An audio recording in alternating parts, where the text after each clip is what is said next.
Hello, my holy brothers. This is part 2 of the class. Very happy about this to share this with you. This is going to be entitled Traveling Torah. The Torah's traveling. Yeah?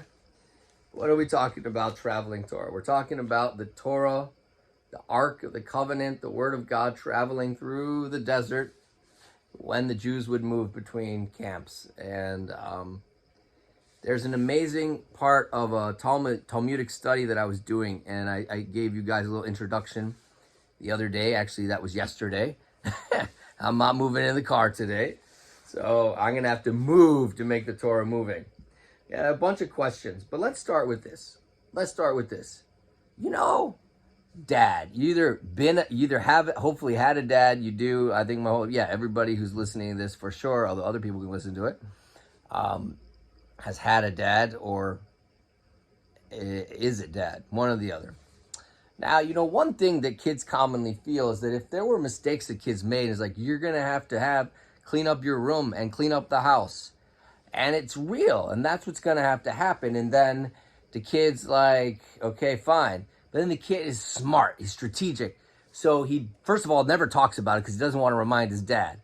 And secondly, he if he could do good things and say things that are special, but not just lip service, real things, like, hey, Dad, pow, I love your teachings, I love your light, I love your divine, I love what you're doing, Dad. It's so great. And he means it.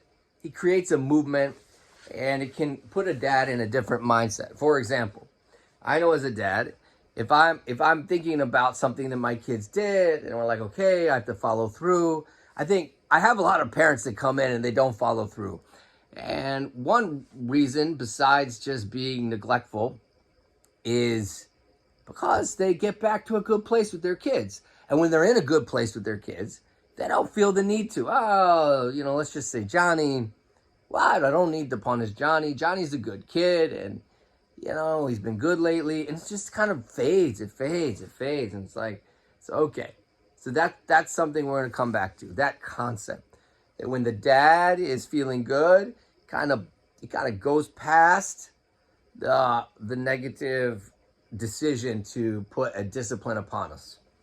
Now, we have a few questions. There's in this teaching, in the Talmud, they are discussing whether or not scrolls that are burning, what kinds can be saved on the Sabbath. It's not what we're going to talk about.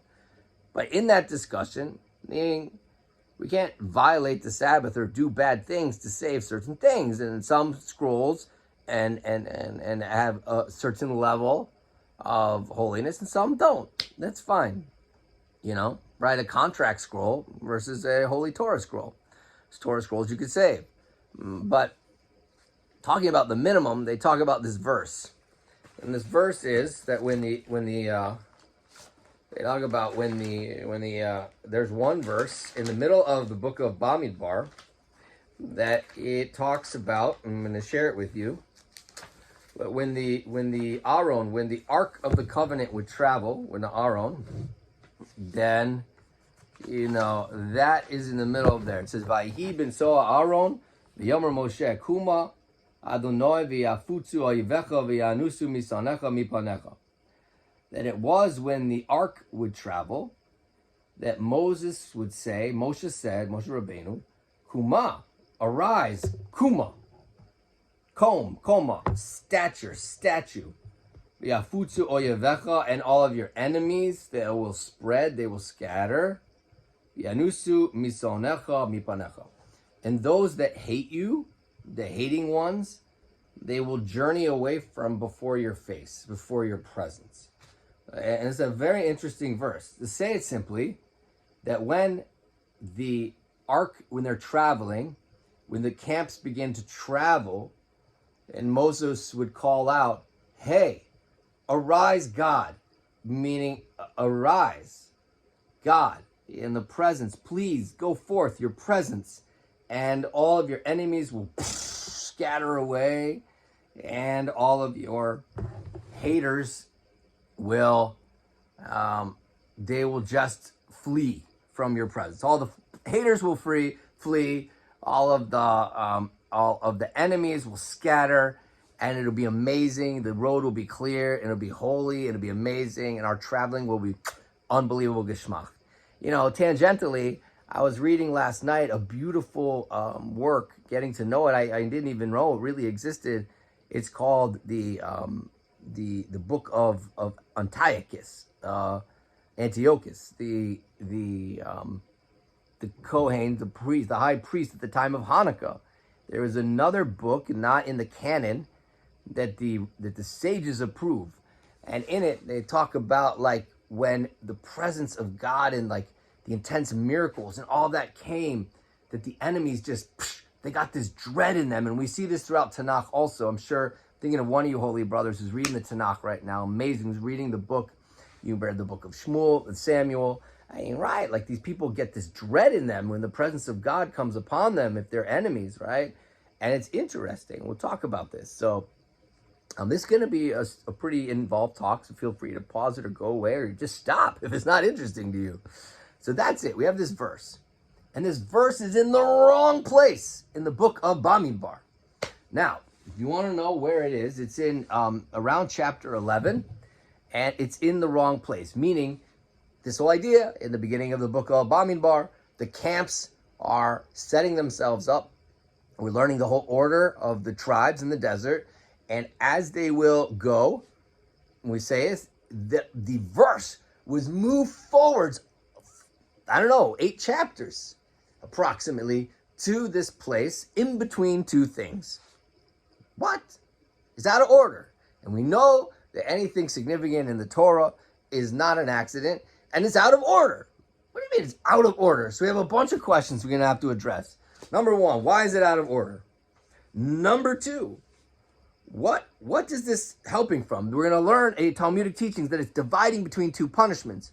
How does this verse being out of order divide between two punishments? Okay. Number three, why are these strange markings around this one verse? You'll see if you look in an original Torah scroll or we have these books called a Tikkun, which show the original Torah scroll. There's nuns, backward nuns. For those of you who know Hebrew, backward nuns in between and after the verse. So what's that for? What do we learn from this? Okay. And there's another question. When we learn about the teaching related to this, it's going to say that this is dividing between the punishments. Two punishments. Well, why does it say dividing between punishments? What is it, a punishment or is it the sin? What are they talking about? And then that probably won't make sense if you haven't learned this yet. Fine. Got it. So, and how does this verse, in particular, the words in this verse, protect against that? So let's talk about it.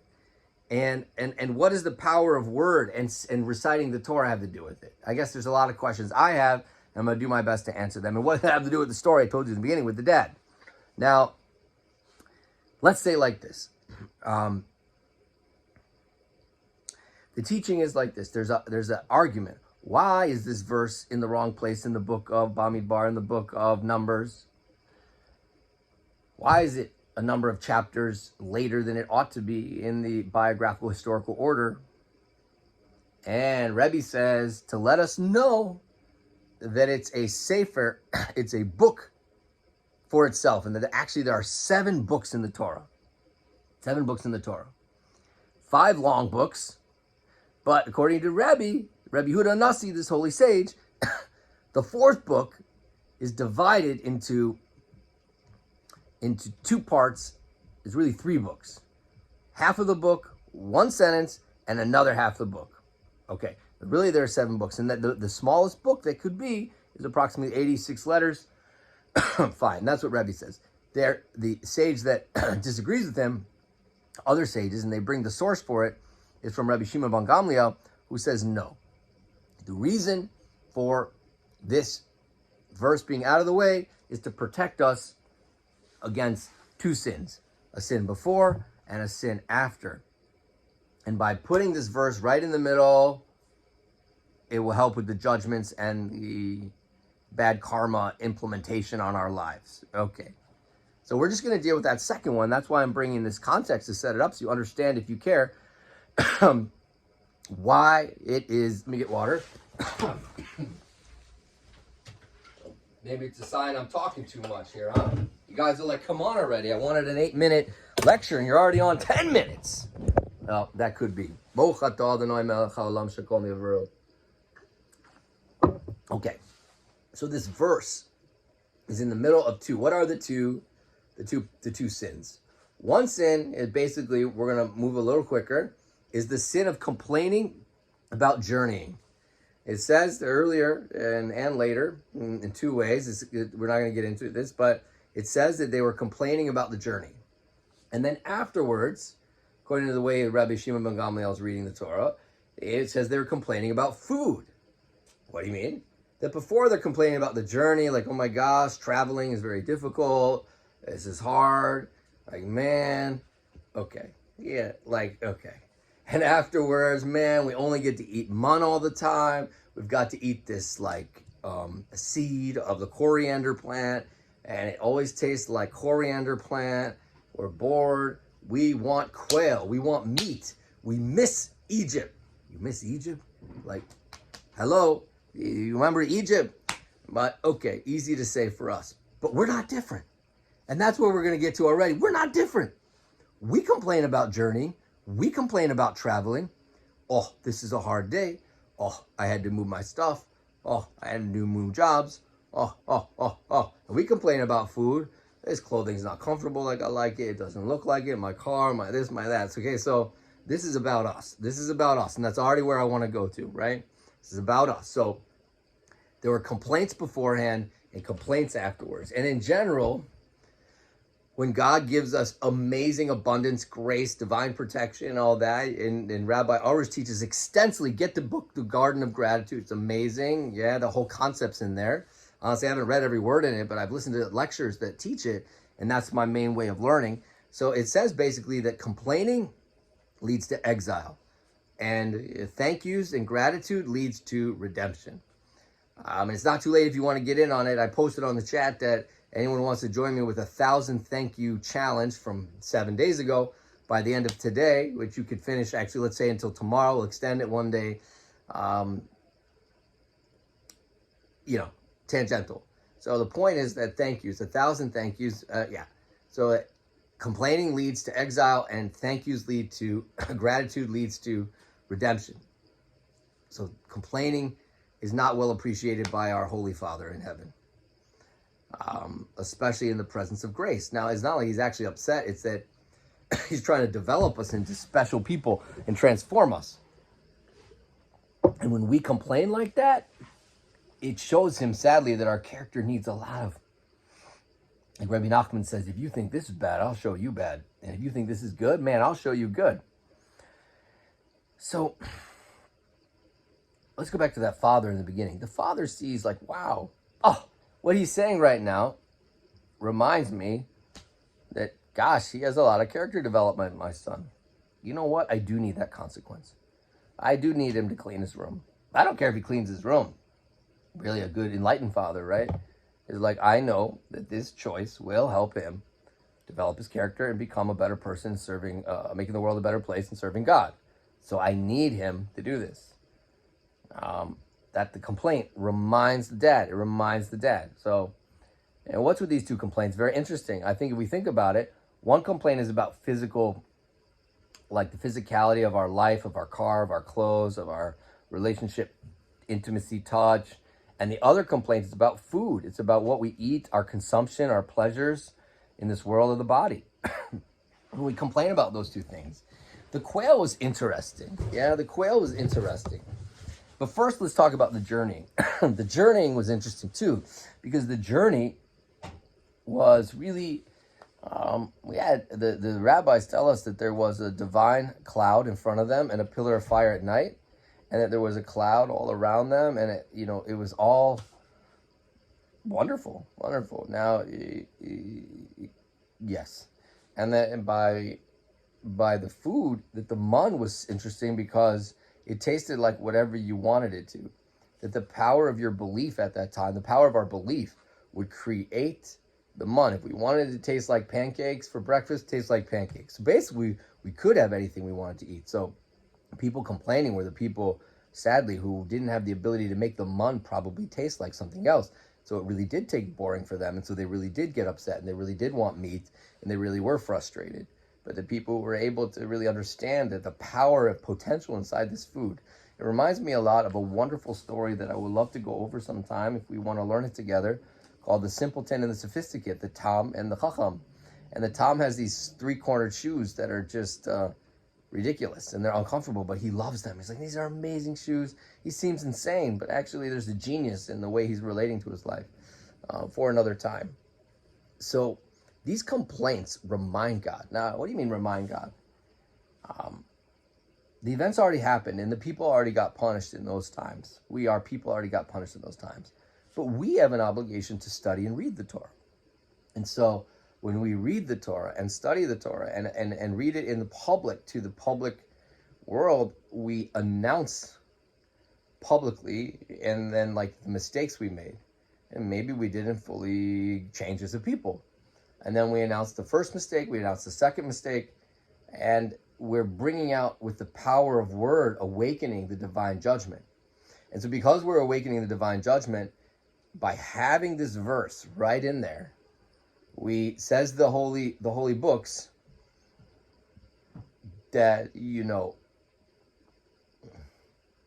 holy books, that we divide between these two things. We create almost like an ethos of the energy of the good that of our whole like love of Torah, and how we would travel, and how we love the Torah, and when the Torah's awake and wonderful for us, because what's inside the ark is the luchos, the tablets, and the Torah scrolls are, the part that may have been written already, and all the teachings, and we're moving toward Eretz Yisrael, and we're excited about life, we're excited about our growth.